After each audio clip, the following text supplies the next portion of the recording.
Daniel, will Yahya Sinwar's killing really change anything on the ground when it comes to Gaza or Lebanon? If you heard what Israeli Prime Minister Benjamin Netanyahu had to say a short time ago, it certainly doesn't leave much doubt that really nothing is going to change and this war is going to continue.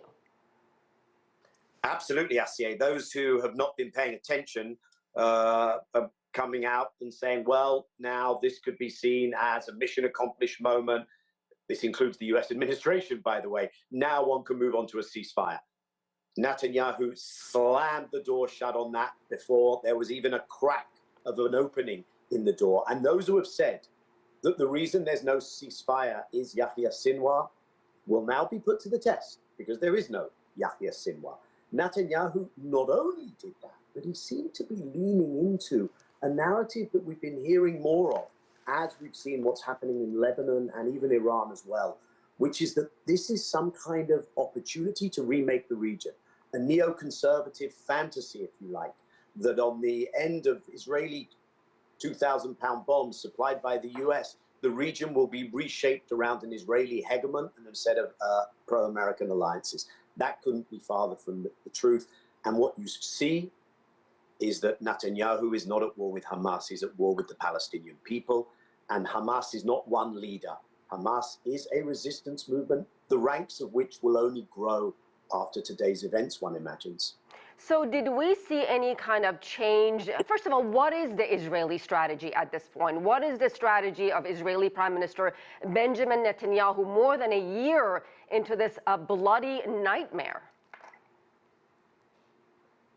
One has to align here, Asieh, the political, personal, which is that this is in part Netanyahu's political survival, his coalition, his own, if you like, get out of jail card. He is, after all, on trial.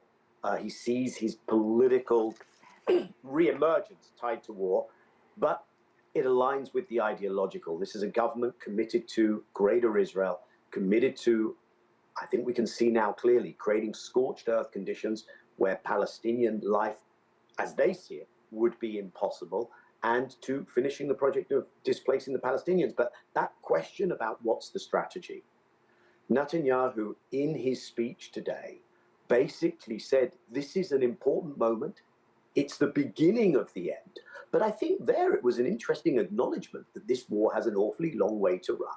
Hamas has not been decimated. It continues to function. It will continue to function after the assassination of Sinwar.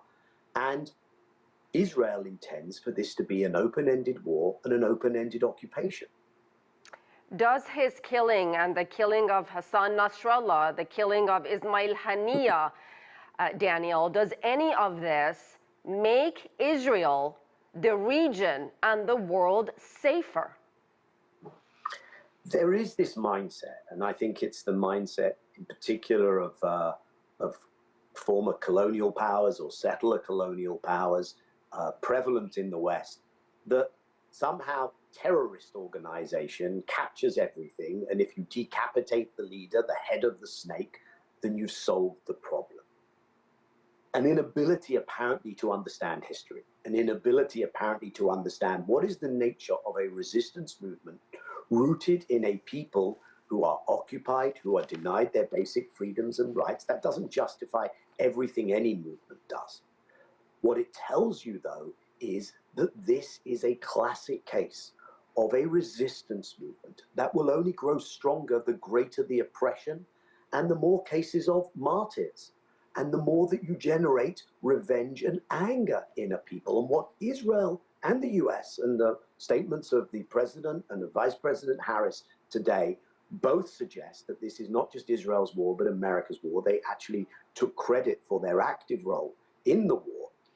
This suggests that what we are seeing is a region that is ever less willing to have an Israel that is going to conduct itself in this way. And that's a real danger, I would argue, for the Israeli Jews. Of course, a danger for everyone else when we see what's happening in the occupied Palestinian territories and in Gaza. Let's talk about Iran's calculation in all this. Of course, Everyone is waiting for the other shoe to drop and for Israel to launch some kind of strike on Iran following Iran's missile attacks on Israel. Do you envision a scenario, considering all the Hezbollah and Hamas leaders we've seen killed by Israel, that Israel would go after Iran's supreme leader to take him out, Iranian Supreme Leader Khamenei? Do you envision that as a possibility? Well, there's intention and there's capacity. Let's focus on the former, perhaps. It seems ostensibly that the US would be cautioning Israel against such a move. However, here's where the issue that comes into play is that if the US is privately saying, look, we don't want the risk of that broader war, but at the same time guaranteeing that whatever Israel does, there will be more weapons, more diplomatic and political cover, more message and narrative alignment, then the Israeli conclusion surely is a simple one to draw, which is we can do what we want. And therefore the question really is in the Israeli system as to whether there is a degree of deterrence that is being reasserted by Iran. We haven't seen the Hezbollah collapse. We've seen the continuation of the ability to strike missile fire in Israel. We saw the Iranian strike on October 1st. And so I think we're left with just how hubristic and dangerous to itself and to others is the Israeli leadership, and how much are they going to lean into this fantasy of remaking the Middle East. I don't think we're there yet, but I may yet have to realign my own thinking. I hope not. And very quickly, before I let you go, do you see an Israeli response before U.S. elections in what, just 19 days? But clearly the US would like for that to be a consideration. They would like to believe that they can still have some sway in Israeli decision-making, but they have been so weak in this that I think this is going to largely be an Israeli decision. It's only 19 days. One would think that what Israel sees as a significant success today would get you past that hump, but I don't think it's a wise thing to place any bets. All right, Daniel Levy, thank you very much.